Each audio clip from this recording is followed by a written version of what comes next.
The beauty of wine is that it has imagery and a story, and Yangarra's wine comes from a place.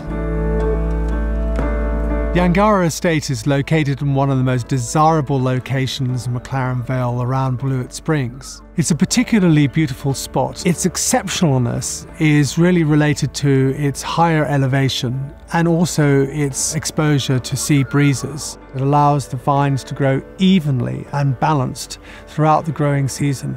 The Yangarra estate is a distinctly South Australian property, and it's managed by real South Australians who have a real feeling for this place. They grew up around here and they love this place, and that really seeps through the whole story of Yangarra estate.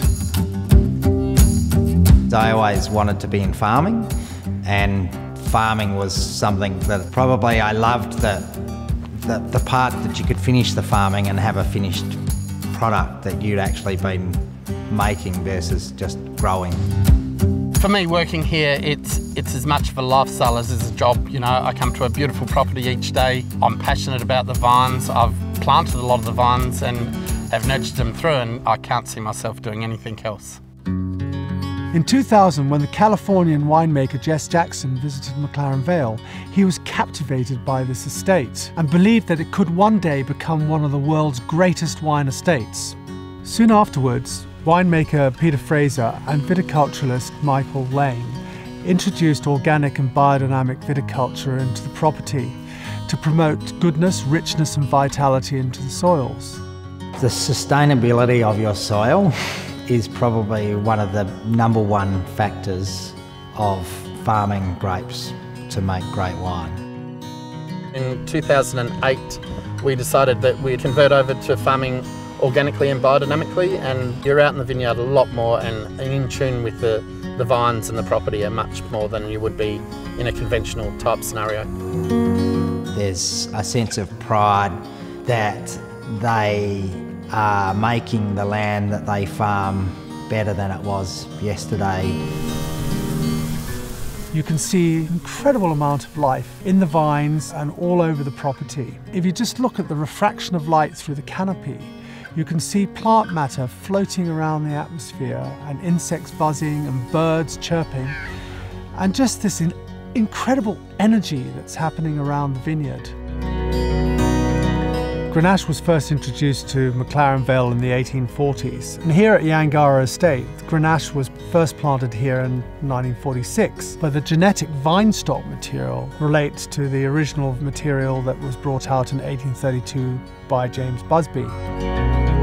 A lot of the vineyards that were planted in this area were in soils that weren't very good for traditional farming, for grazing or for wheat cropping. They planted things like apricots. They also turned to varieties like Grenache that didn't need a lot of water to be able to grow its crop. Through thick and thin, it has been popular as a workhorse variety in its early years. It was possibly even the ugly duckling there for a while and is now becoming Cinderella. There is a general recognition amongst the wine community that this particular vineyard is one of the great Grenache vineyards of South Australia, and the High Sands Grenache is the very top Grenache produced in this country today, based on its track record of quality over the last 10 years. The winemaking here at Yangarra Estate is extremely innovative and experimental, and I think that takes the wines to an extra level. Not only is it about sustainability, but it's also about low intervention in the winery to allow the fruit to express itself in the best possible way.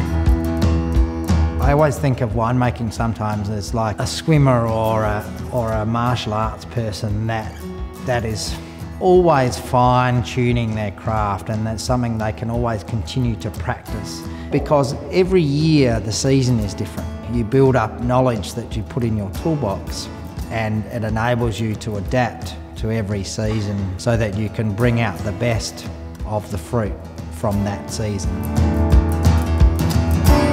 When you bring somebody from overseas to stand in the middle of that vineyard, and you can kind of see the penny drop of the wine that I tasted, and especially when it's so unique and special, it all really starts to bring it together.